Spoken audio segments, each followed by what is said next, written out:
Y respecto a políticas de seguridad, lo que tenemos que decir es que consisten en la parte que da soporte, ¿no?, de acuerdo a los requisitos del negocio y a la legislación que se aplica en ese negocio. Se debe definir esta, ¿no?, debe ser aprobada, publicada y comunicada por la dirección de la empresa, estableciendo las líneas de acción que estén alineadas con los objetivos del negocio. Las políticas, en general, son las que dan los lineamientos y son las que muchas veces nos ayudan a tomar decisiones dentro de la empresa. La política debe ser un documento comprensible para todas las personas a las que está dirigida. Debe ser revisada periódicamente, ¿no?, o también cuando se produzca un cambio importante dentro de la organización. Hablemos un poco del enfoque de la evaluación de riesgo, y este está definido como la utilización sistemática de la información disponible para identificar peligros y estimar los riesgos que deben evaluar los siguientes puntos. Primero, evaluar el impacto en el negocio ante una falla de seguridad que suponga la pérdida de confidencialidad, integridad o disponibilidad de un activo de información. Estamos siendo redundantes, como habrán apreciado, sobre el tema de confidencialidad, integridad o disponibilidad, que es un concepto que trabajamos al inicio de nuestra presentación, pero que enmarca todo y principalmente sobre el tema de información. ¿Qué más tenemos que hacer en la evaluación del riesgo? Evaluar la probabilidad de ocurrencia de un fallo, ¿no?, de seguridad en relación a las amenazas y o vulnerabilidades en los activos y los controles que ya se hayan implementado. Si hacemos un análisis, tenemos que un activo de información está expuesto a una amenaza, ¿cierto? Tiene además una vulnerabilidad. Estos dos componentes, amenaza y vulnerabilidad sumados, nos generan un riesgo interior, intrínseco, ¿no?, sobre el cual puede generar un impacto, y sobre este riesgo intrínseco también hay una probabilidad de que ocurra. Por lo tanto, debemos aplicar controles, ¿no? Estos controles obviamente tienen un costo, pero finalmente el riesgo es mitigado, y queda solamente un riesgo residual. ¿Cuál es el procedimiento para la evaluación del riesgo? Primero, identificar los activos de información y sus responsables. Después, identificar las vulnerabilidades de este activo de información. Y finalmente, identificar las amenazas. Con esos tres pasos nos aseguramos de hacer una evaluación sencilla y práctica de lo que es nuestro principal activo, la información, ¿no? Continuando con el procedimiento para evaluación de riesgo, tenemos también la parte en que debemos identificar los requisitos legales y contractuales que la organización está obligada a cumplir con sus clientes, socios y proveedores. El punto 5 es identificar los riesgos, y es definir para cada activo que ya hemos inventariado la probabilidad de que las amenazas o vulnerabilidades propias del activo puedan causar un daño total o parcial al activo de la información, en relación con la disponibilidad, confidencialidad e integridad del mismo.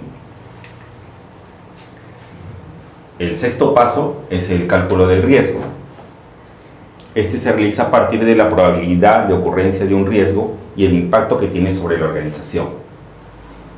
El paso 7 es el plan de tratamiento del riesgo. En este punto estamos preparados para definir la política de tratamiento de los riesgos en función de los puntos anteriores y de la política definida para la dirección. Resumiendo, tenemos que para el proceso de evaluación de riesgo, primero hacemos una identificación de los activos, sus vulnerabilidades, el impacto, ¿no?, los controles que debemos implementar sobre este impacto, y después hacemos finalmente un tratamiento del riesgo, el que consiste en asumir el riesgo, reducirlo eliminarlo o transferirlo.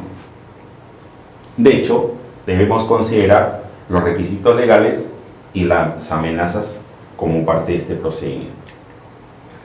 Para el tratamiento de riesgo, consideramos como objetivo principal es reducir los riesgos no aceptables, ¿no?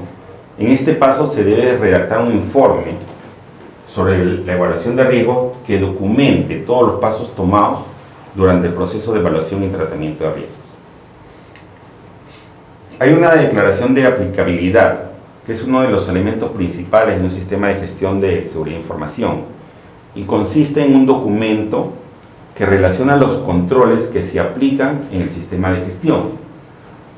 Su objetivo principal es descubrir los controles relevantes que se apliquen al sistema de gestión de información. La norma ISO 27001 contiene una relación de documentos de los cuales una organización debe seleccionar los que debe implementar y mantener. El resultado de esta elección forma parte del plan de tratamiento de riesgos. Cada empresa va a ser libre de elaborar su formato de aplicabilidad según su propia sistema de gestión y siguiendo los parámetros de la norma. Bien, hemos revisado hasta este punto todo lo que es la fase de planificación de acuerdo al círculo de Deming. Vamos a entrar ahorita a revisar un poco lo que es la fase do o la fase hacer. Ya planificamos lo que necesitamos, ahora empezamos a la parte de la ejecución.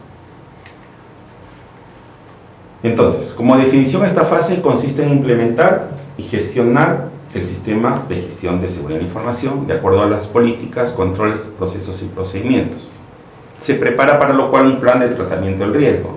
Se implementan los controles, se mide la eficacia de dichos controles y se crea programas de formación y conciencia.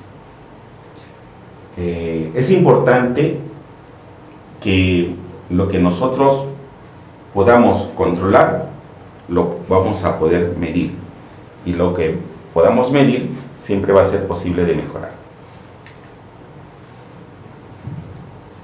Bien, el plan de tratamiento. Definir un plan de tratamiento de riesgos que identifique las acciones, recursos, responsabilidades y prioridades en la gestión de los riesgos de seguridad de información. La meta es alcanzar los objetivos de los controles identificados.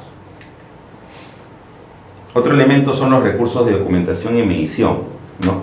Aquí debemos gestionar los recursos necesarios asignados al sistema de gestión de información para un mantenimiento de la información. Debemos definir las métricas que permitan obtener resultados reproducibles y comparables para medir la eficacia de los controles que hemos implementado. La gestión de los activos de la información. Aquí es necesario tener el inventario de todos los activos. Nos va a permitir gestionar los riesgos de manera controlada. Según la norma ISO 27001, cada activo se le debe asignar un responsable. Debemos clasificar el nivel de riesgo asociado a cada activo. Debemos definir los controles asociados a la clasificación de información que haya hecho la empresa. Por otro lado, tenemos la seguridad ligada al recurso humano. Los usuarios normalmente se acostumbran a usar las tecnologías sin saber cómo funcionan y de los riesgos que pueden correr. Los usuarios o el recurso humano son las principales víctimas. También son el punto de entrada de muchos de los problemas crónicos. Dentro de la cadena de seguridad, ese es el eslabón más débil. Para controlarlo hay dos enfoques, ¿no?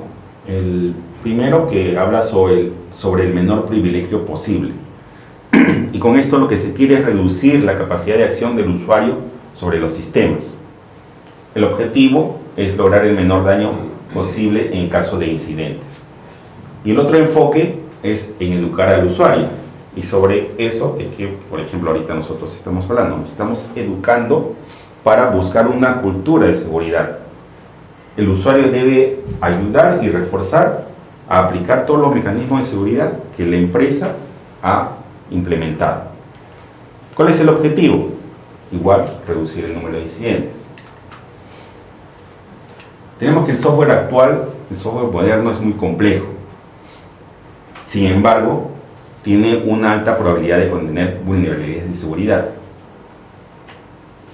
Un mal proceso de desarrollo genera software de mala calidad. muchas veces las empresas prefieren que salga un sistema de producción a que salga tarde, y muchas veces ese salir mal, ¿no? Entonces ponemos en producción sistemas débiles respecto a la seguridad, vulnerables. Finalmente, hay veces que no se enseña a incorporar requisitos ni protocolos de seguridad en los productos de software.